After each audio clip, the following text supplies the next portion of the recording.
I just came back from Shanghai, China, right? It was a dream, but it really was a vacation. I don't like to do vacations, but it's a dream opportunity, you know, and I spent 10 days there actually with my son, who is a 30-year-old IT guy, and we were looking for people to do apps, because I think, you know, what's happened to me in the last 10 or so years is that nobody buys books anymore. So I have to take my information and find new ways to do it. I've been really struggling with that because people don't know how to sell information anymore in this country. I mean, look at the Washington Post is going out of business, bookstores are gone, and everything. So I got to figure out this other thing, and it's been a struggle and how to do it. So I wanted to go someplace to expand my mind, and I've been taking Mandarin lessons for the last 2 years. I know like 5 words, but actually, I got a grant from the Chinese government to take them in local universities, and we've done videos on these before.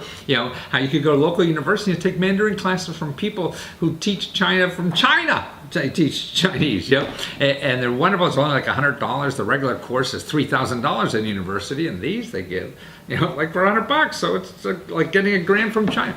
So finally got over there, and it's an exciting city, man, especially for entrepreneurs. Man, this is a fun city, and it's growing like gangbusters, and everybody there doesn't even worry about what's going on in their government like people here, or what's going on in Hong Kong and everything. They're just having fun in the city and building businesses and whatever. And there's like 28 million people in that. 28 million. I mean, New York City has like 10 or something like that. So this is a huge one, the biggest cities like that. But it doesn't feel crowded. You go to New York City, you feel jammed, and people are, man, there's so much space, and you don't see a lot of people. There's no crowds and things like that, to speak of. And that was so amazing to me.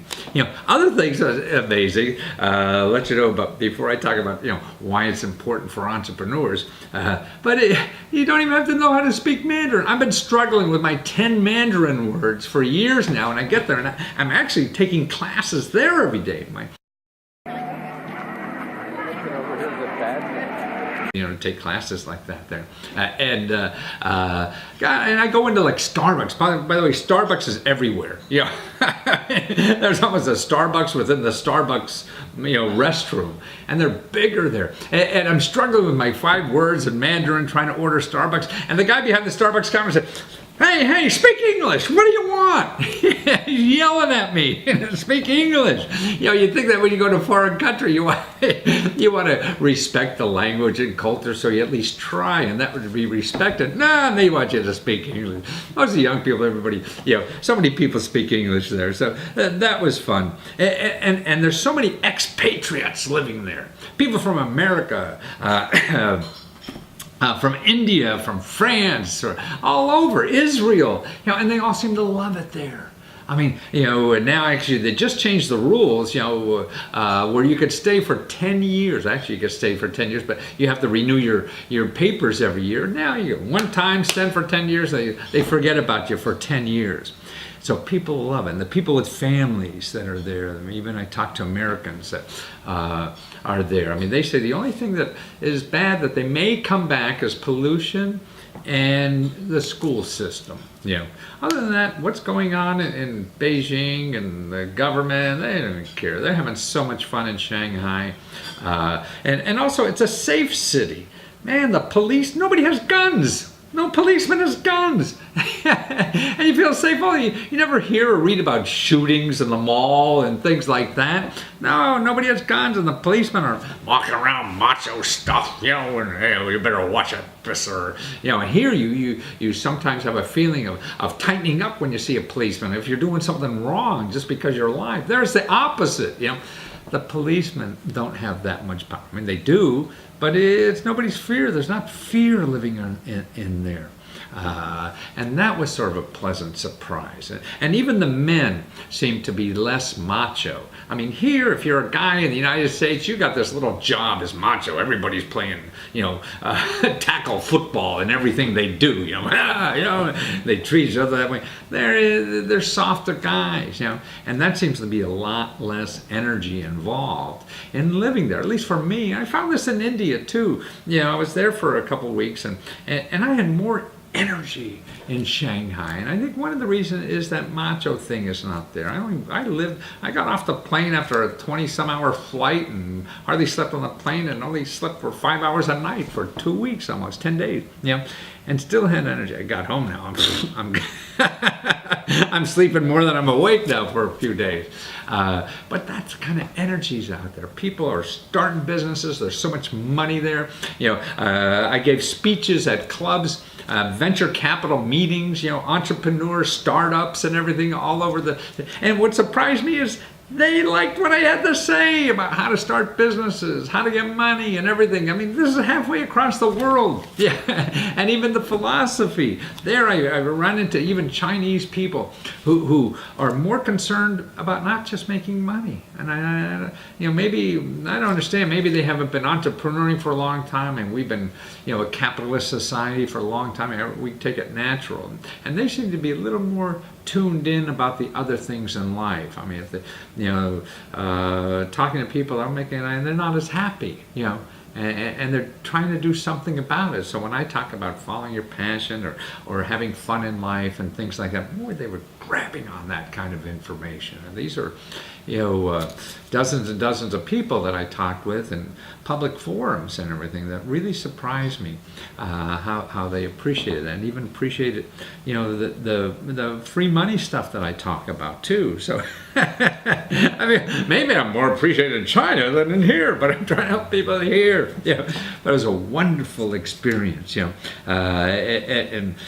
Gosh, everyone can afford to do this and everything, but it is an amazing country over there, and people should know about it. And if you're an entrepreneur, man, I would get over there, because there's so many venture capital people looking for deals. I talk to so many high-tech entrepreneurs. They just go from deal to deal, and they think of a company, they think of an app, they work on it, they get venture capital money, start the next one or whatever. And some other neat things about the country, you don't even need a car. Man, the subway system is so cool. It's so clean. See, nothing's like more than 10 years old over there, because it's just a brand new city.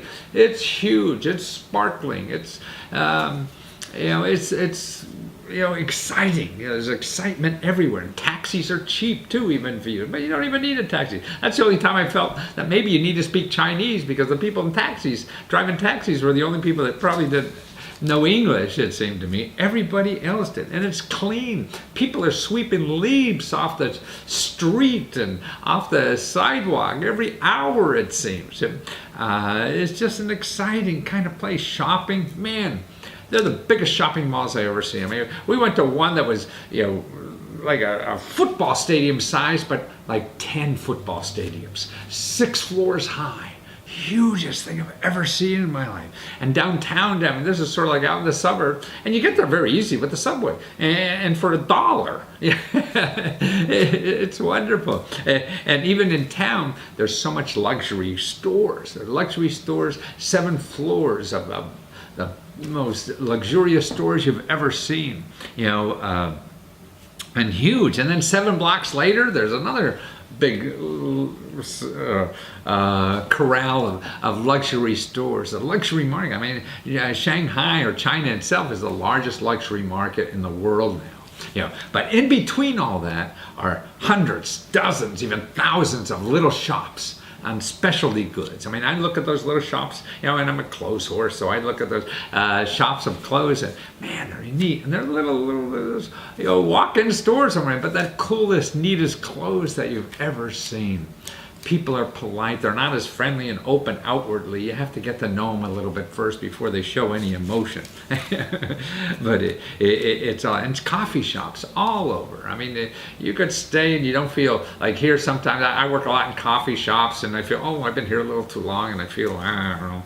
There, some of them are so big, you're not intimidated by anything. Terrific coffee, and a terrific place to hang out. Starbucks even has huge, places. I mean, the downstairs is very small, but then you go upstairs, there's a huge place to hang around all day. And again, as I said, Starbucks is everywhere. And the women there, are dressed sexy and they're cute and things like that. So that all this kind of eye candy kind of stuff in the street, and seniors. They take over every park. In the morning, you'll see seniors exercising in groups and solo, and they have music, and they're playing badminton. They play badminton on a net, and they're slamming the bird back to each other, like playing fastball catch, but there's badminton rackets. And old people, little old ladies whacking that ball back and forth. We don't have joggers running around like they don't have it like we do here, but the parks are just full of seniors that are exercising, so they're not walking around in wheelchairs or in a nursing home with no fresh air. They're out there doing the Tai Chi and the dancing or whatever. And another interesting thing I felt was using what's called the Airbnb. We've done things in this before instead of a hotel, and that really caused my experience to be the best experience in the world. I mean, if I went to a hotel, sure, it'd be nice, and there'd be a concierge or whatever and things like that. But Airbnb, I mean, the people, when I read the reviews before I chose a place, I found a place that the people who have this Airbnb, this is like somebody's private home that you're using, or it's an apartment or things like that, that it tells you what they really have done for people. Everybody leaves reviews about everybody else. So I see how they help these people. So gosh, I felt I need help when I get there. And I don't want some fancy hotel to give me help, for some list of places. I want personal help with people who live in the cities. And the owner of the Airbnb is really an American who married a Chinese guy. And so she knew, and actually that's what happened. She hooked me up when I got there to this. It was a meeting going on at NYU. The university has a campus over there, and they were having a startup festival, a meetup on Saturday morning. I went there, and they asked me to speak, and I met so many contacts there, and spent the rest of the week doing meetings from the contacts I met there. And then I was invited to another startup place, and gave a speech there. And that's why I couldn't get this at a fancy hotel. And, I was living right on the street practically, in a little alley off the shopping district in the main part of town. So I felt like a native living there. And the neighbors there started waving to me, and, Xiao Shanghai in the morning. That's good morning if you don't know Mandarin, and things like that. And that's why it's a wonderful opportunity to travel, to use these, because you're not traveling as a tourist as much, and these people there, that's how they get business, how much they could help you personally, and that's what we need. I mean, it's like visiting a friend almost, but you don't have to be that polite if you don't want to, and then also, after, what's neat about these Airbnbs, like she gave a review of me, and I gave a review of her, and it just popped up on Airbnb. So that means idiots who go in trash rooms at hotels and everything like that, they'll get caught. You can't be an idiot, So that's why you use something, and I know that person, I cleaned up the room like I never cleaned up any room in a hotel room, because this felt like I was staying at a friend's house, and it's just a different experience. And I think that's why people say the internet and having computer screens are making us more remote from people. No, I think they're making us closer to people. Look, now I'm able to go to Shanghai and feel like I'm staying with a friend. And they treat me like a friend. And they showing me special things to do in the city that I couldn't get anywhere else. So that's how I spent my summer vacation, but it wasn't summer, it was November. And I had the greatest time of my life. I got so excited about what to do for the rest of my life, and by getting input from somewhere else, because you don't know where good ideas are from. And I didn't know what was going to happen in Shanghai. All I know that I've been frustrated here in the States trying to think exactly what to do, and getting out of my environment and getting new input and everything shook something loose that made things settle, that now I have just more energy than ever, and just can't wait to start doing it. So do something in life. That's the key. Even though if you don't know what's going to happen, as long as you keep doing, something happens.